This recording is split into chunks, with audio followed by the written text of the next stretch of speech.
Baik, kita lanjutkan ya. Kemudian hakikat mencintai Rasulullah Shallallahu Alaihi Wasallam.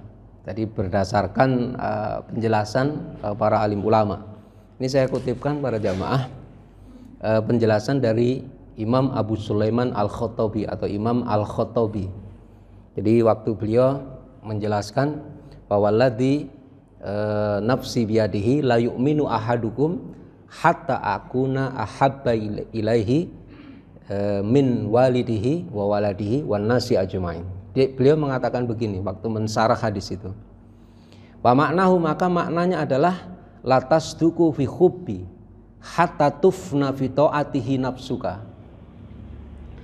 Maknanya adalah, maksudnya mencintai Rasulullah SAW itu adalah latas duku fi hubbi. Jadi ini tadi sarah dari hadis yang di depan tadi sudah saya sebutkan ya. Kamu tidak benar-benar mencintaiku, mencintai Nabi maksudnya, hingga dirimu binasa dalam taat kepadaku. Makanya sejalan dengan penjelasan para alim ulama yang ahli bahasa Arab, cinta itu adalah taat. Seseorang itu baru betul-betul disebut mencintai Nabi dengan sidqon, dengan penuh kebenaran, pada saat dia betul-betul istilahnya rela membinasakan dirinya hanya untuk taat kepada perintahnya baginda Nabi Shallallahu Alaihi Wasallam. Watu siro ridho ya ala hawaka, dan kamu lebih mementingkan ridhoku ala hawaka, di atas hawa nafsu kamu. Wa in kana fihi halakuka, meskipun di dalamnya itu ada kebinasaan buat kamu atau bagi kamu. Jadi para jamaah, ini yang dijelaskan oleh Imam Al-Khattabi, yang penjelasan beliau itu dikutip oleh Imam Nawawi dalam kitab Syarah Sahih Muslim. Jadi hakikat mencintai Nabi itu, kita ini istilahnya harus rela binasa untuk mentaati perintahnya baginda Nabi SAW. Kita harus mementingkan ridhonya Nabi di atas keinginan hawa nafsu kita. Itu orang baru benar disebut mencintai Rasulullah SAW. Mungkin para jamaah pernah dengar ceritanya Anas bin Nadhr.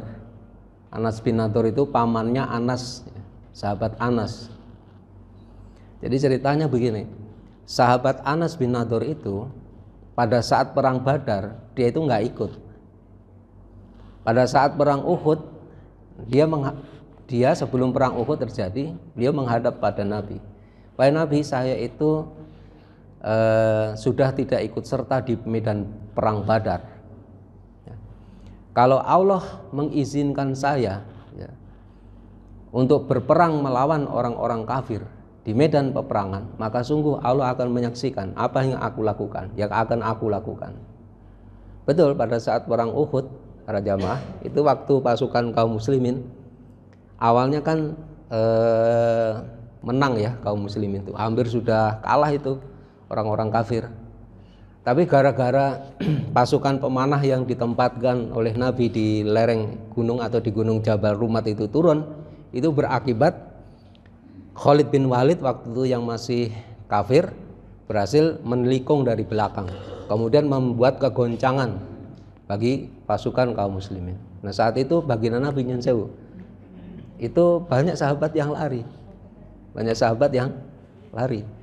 sampai Rasul itu hanya dilindungi oleh beberapa orang sahabat, yang lain kabur semua.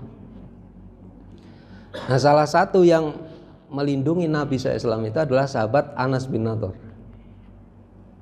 Jadi sahabat Anas bin Nadhr itu, para jamaah, beliau itu begitu melihat orang-orang kafir sudah mau mulai mendekati baginda Nabi SAW, beliau itu langsung memerangi orang-orang kafir, nggak peduli. Dia nggak peduli dengan dirinya sendiri. Itu sampai Anas bin Nadhr itu, beliau dalam sirah itu mendapatkan tikaman entah itu pedang, tikaman tombak, tikaman anak panah, itu lebih dari itu, hampir 90 tikaman. Dan nggak ada satupun orang yang mengenal itu jenazahnya Anas bin Nadhr itu. kecuali saudara perempuannya, itu kenal cuma tangannya doang, ini ujung jarinya gitu. Itu para sahabat yang mulia, bagaimana mereka mencintai baginda Nabi Muhammad Sallallahu Alaihi Wasallam.